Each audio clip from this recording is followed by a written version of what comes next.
राजधानी दिल्ली में रामलीला के मंचन का आगाज हो गया है। सोमवार रात पूर्वी दिल्ली में अलग अलग रामलीला कमेटी के तरफ से आयोजित रामलीला में गणेश पूजा के साथ ही रामलीला का मंचन शुरू हुआ। रामलीला के पहले दिन भगवान राम के जन्म की लीला दिखाई गई।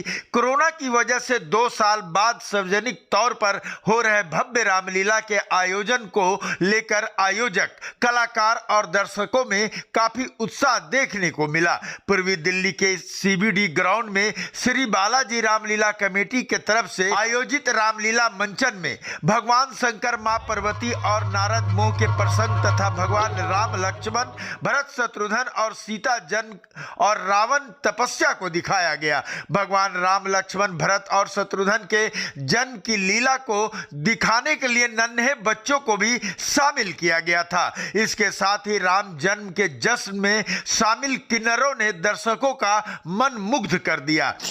इस मौके पर श्री बालाजी रामलीला कमेटी के संरक्षक और विश्वास नगर से भाजपा विधायक ओम प्रकाश शर्मा भी मौजूद रहे। ओम प्रकाश शर्मा ने कहा कि अगर हम भगवान राम के क्रियाकलापों को अपने जीवन में उतारते हैं तो हमारा जीवन भी सरल होगा। श्री बालाजी रामलीला कमेटी के पदाधिकारियों ने बताया कि रामलीला में किन्नर समाज के लोगों को भी आदर देते हुए उन्हें भी मंचन में शामिल किया गया। राजा दशरथ के घर भगवान राम के जन्म पर जिस तरीके से किन्नरों ने बधाइयां दी थी, उसी तरीके से मंचन में राम जन्म पर किन्नरों ने बधाइयां दी।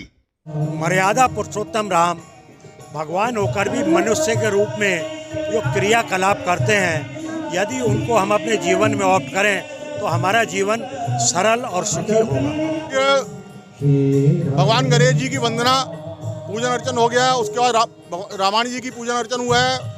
उसके बाद जो प्रसंग है, गणेश पूजन के बाद रावण जी की तपस्या, वेदवती जी की तपस्या, उसके बाद चारों भाइयों का जन्म, प्रभु श्री राम जी, लक्ष्मण जी, भरत और शत्रुघ्न जी और सीता जी का जो है जन्म।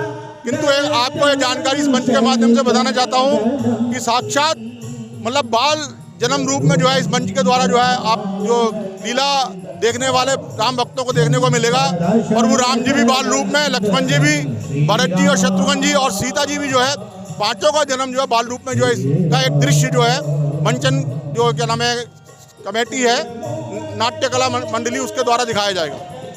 रामलीला के बाद में हमने पहले पूजा अर्चना के बाद, रामायण पूजा के बाद आज के मंचन का शुभारंभ किया, जिसके अंदर सबसे पहले हमने गणेश स्तुति, गणेश वंदना करने के तत्पश्चात आज जो दृश्य दिखाए गए उनमें प्रमुख दृश्य थे रावण तपस्या।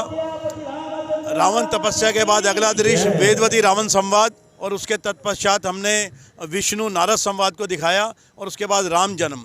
आज के राम जन्म की एक विशेषता रही जो दिल्ली के मंचों के ऊपर बहुत कम देखने को आपको सभी हमारे जो दर्शनार्थी आते हैं रामायण समझने के लिए उनको मिली होगी। आज हमने 4 नन्हे बच्चों को राम, लक्ष्मण और अपना भरत और शत्रुघ्न के रूप में प्रस्तुत किया। उनके बच्चों की किलकारियां जब मंच पे गूंजी तो एक बहुत ही मधुरमय जो वातावरण था वो उपस्थित हुआ। और उसके बाद आज जैसा कि बताया गया रामायण के अंदर कि रामायण में राजा दशरथ के दरबार के अंदर किन्नर जो हैं वो बधाई बजाने आए थे, तो आज वो किन्नरों ने हमारे मन से ही बधाई बजाई। किन्नर समाज को भी हमने अपनी तरफ से एक बहुत आदर सम्मान देकर आज इस मंच पे बुलाया।